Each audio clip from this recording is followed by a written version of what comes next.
የህዝብ ድምጽ አይሎ የሚወጣበት አሸንፎ የሚወጣበት ህዝብ የሚፈልገው ነገር ገዢ የሚሆንበት ሁኔታ ነው ማየት የምንፈልገው። በምን ያክል ቀን ይጠናቀቃል ይሄ ሀገራዊ ጠቅላላ ጉባኤ? ከፋኖ የተወሰነው ክፍል እና ከኦሮሚያም ክልል ከሚንቀሳቀሰው ከሸኔ የተወሰነው ክፍል መጥተው አጀንዳቸውን ሰጥተው ተመልሰዋል። ጉባኤያችሁን ካካሄዳችሁ በኋላ የሚጠበቀው ቀጣይ የእናንተ ስራ ምንድነው?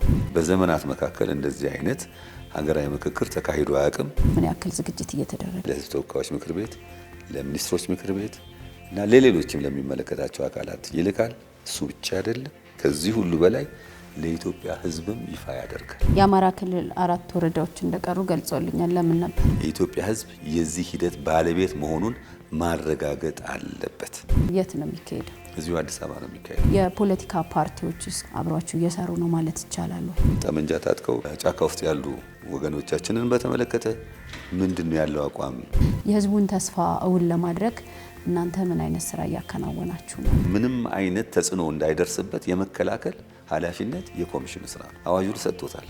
ባለፉት 4 ዓመታት በነበረው የኮሚሽኑ ሂደት ውስጥ ያጋጠሟችሁ ተግዳሮቶች ምን ነበሩ? የኢትዮጵያ መንግስት አንድም ቀን በዚህ ስራ ላይ ጣልቃ ገብቶ አያውቅም። እኛም አልፈቀድንም፣ ደግሞ እሱ ሞክሮም አያውቅም። ሆነስትሊ